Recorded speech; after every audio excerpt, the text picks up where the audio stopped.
everyone, it's Kate from The Fold Line. I am back this week with the Sew Down.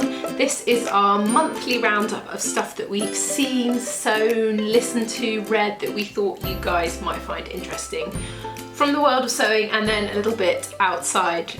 I've just can see myself filming here and I realise I literally camouflaged with the wall behind me. So have you seen that? I don't know of anyone who follows home interiors accounts. There's an Instagram hashtag called Dress Like My Home. I think today I am pretty much spot on there. Right, so I'm going to get started. So I usually start this with something that I'm sewing or making, then move on to a couple of indie designers that you might not have heard of. Then I've got some stuff from the community, a couple of things I've read, a couple of things to watch. Quite a lot of them sewing related, and then a couple of extras. So I'm going to get started. So the first thing to talk to you about is I need a bit of help. So I'm sure some of you are going or have heard about the new Craft House are having their Christmas kind of party, and the theme is Studio 54. So things for 70s disco. I've got to make something and I've got no idea what to make. Unfortunately tickets have sold out now, but definitely if you're interested in joining, because it's really nice, there's always like a really nice group of people. If you're interested, get on their newsletter and then you'll never miss out. Yeah, so I'm a bit unsure as what I'm going to make, so I would quite like some advice. So if anyone has got any ideas of what I could make, help me, because it's the 70s thing that has thrown me a bit. Maybe I can make like I don't know. Any advice would be greatly appreciated. And then I started to think about fabrics, because sometimes I will, if I can't find the fabric, sometimes I start by looking at, if I can't find the pattern, sometimes I start looking at fabrics, and it's more of a bit of a kind of public service announcement. Tencel. Now, anyone who hasn't sewed with Tencel before, it is really, really beautiful. It's got that sort of it's got like a kind of almost like a velvety sheen to it. It's the most beautiful fabric to work with. It kind of gets better with age. It's really hard to find it. It's a natural fibre, so you won't you won't sweat in it, which is also wonderful.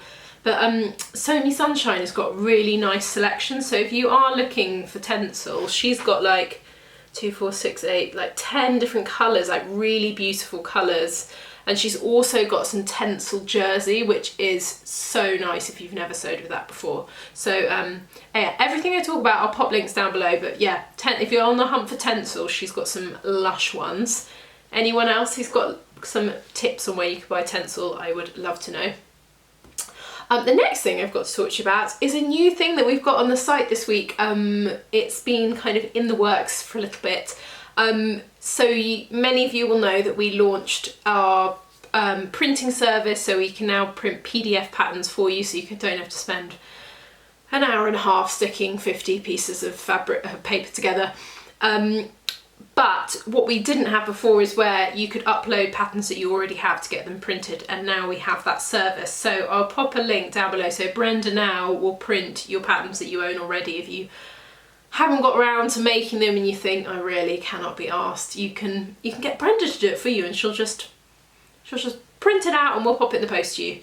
So yeah, we're quite excited about that. You just upload your file, it will work out how many pages that you need to print, and then it will kind of assess the cost accordingly. So yeah, anything from sort of £4 to £12 depending on how many pages you've got. So yeah, we're pretty excited about it, and I'm sure it'll be really useful, because I'm sure there's lots of you who maybe want to buy one pattern but also want to have, you've had one sitting around. So yes, that is very exciting. So yeah, Brenda is going to be even more busy than she is already, which is good, because she's got to earn her keep, Brenda. Otherwise we have to get rid of her. Right, so I've got two good kind of indie pattern designers that you may not have heard of before. I like to kind of do this because I think I find it really hard to keep up with all the new designers, so I thought I'd just showcase a couple. So the first one we've got to talk to you about is Common Stitch. They're an Australian pattern company. I really liked these because they're two friends. So there's Alison and Charlotte, and they set it up in, well, let me have a look, 2018, so last year.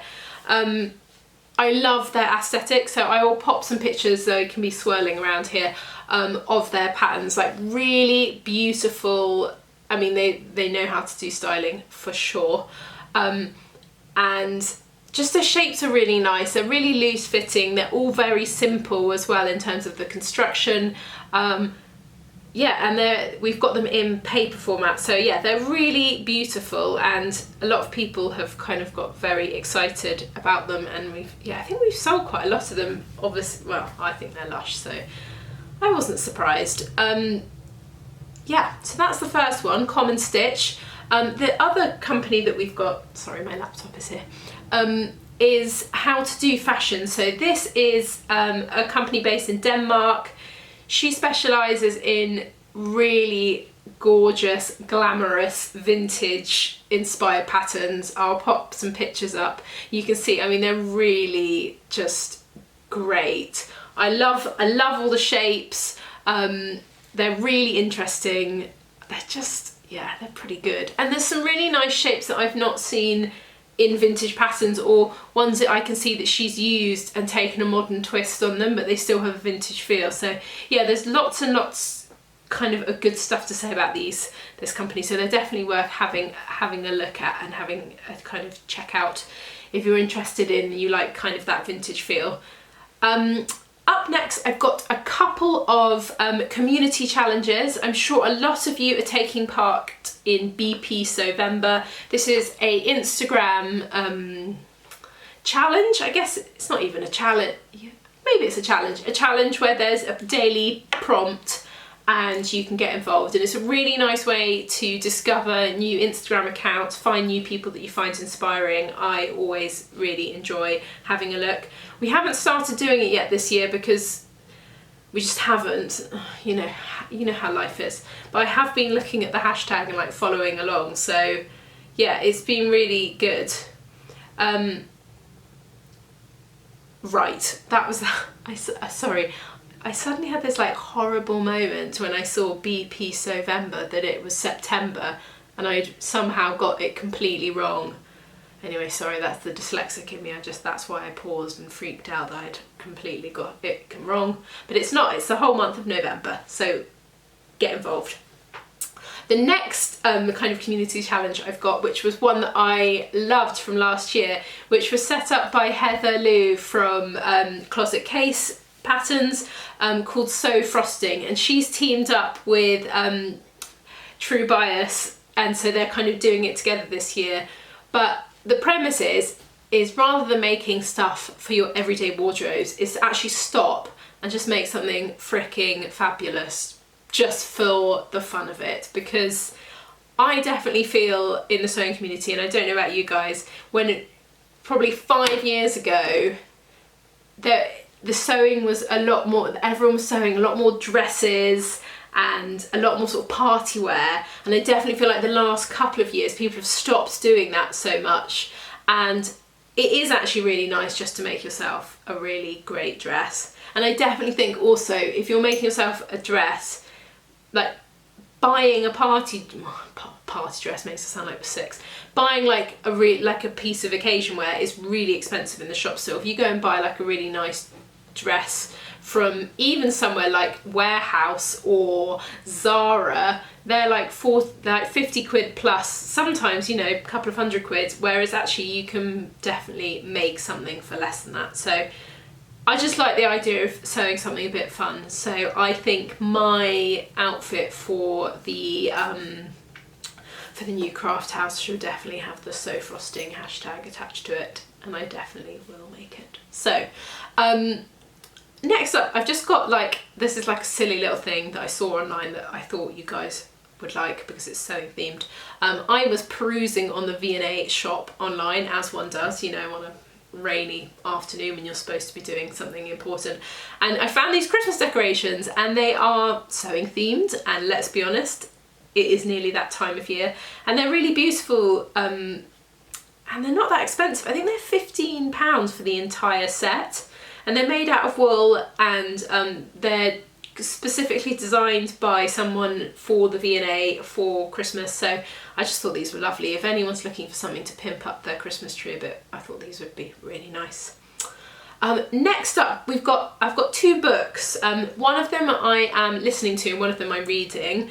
But I know I shared one a while ago, and I've had loads and loads of comments from people being like, oh my god, it was so amazing, so I thought I'd share this. So this is called The Golden Thread: How Fabric Changed History. This is my like beside my bed book that I read a few pages of each night, and it's about how fabric changed history, as it says in the title, but it's really, really interesting. I think if you've got a sewing friend, or like, this would make a really nice Christmas present.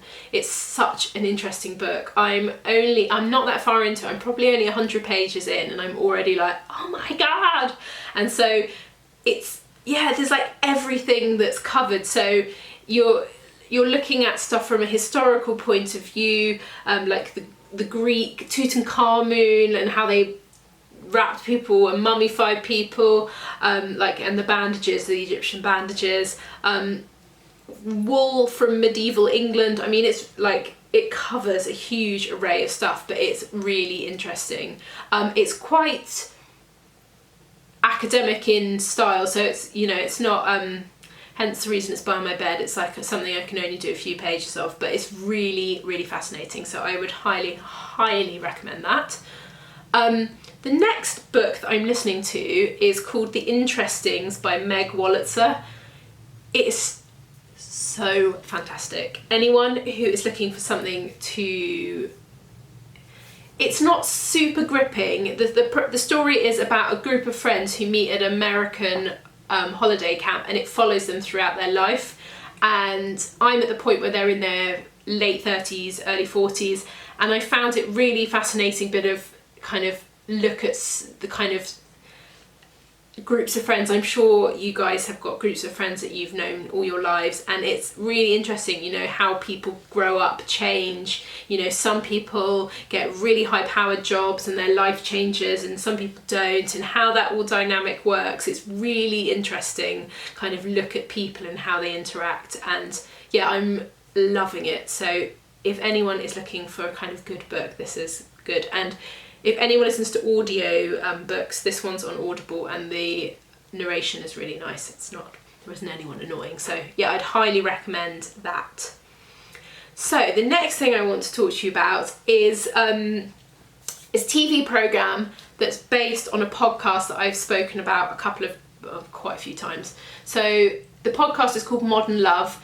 The podcast was created from a column in the New York Times that spoke about modern love, different ways people love each other. All the stories are amazing. The podcast is fantastic. If you haven't listened to the podcast, go and have a listen. So they get quite famous actors and actresses to read out the story from the column, and then they have people, either the person who wrote it or people talking around the subject and what happened after the column came out and how the story ended. But they are just amazing.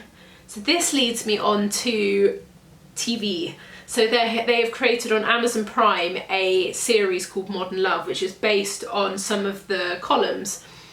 Each episode is about half an hour long, and each one is a different story, and they are just amazing. They've got like a stellar cast. Anne Hathaway's in one. Oh gosh, literally you'll look at every single one has got at least 3 or 4 actors that you know, and you're like, oh my god, how did they get them? So, and they're really beautiful. I binge watched them. I like cried like a baby watching them. They're so fantastic. So I would highly, highly recommend. And last but not least, I've got a podcast that I've really been enjoying called Finding Annie. So this is Annie Mac, who is a radio presenter.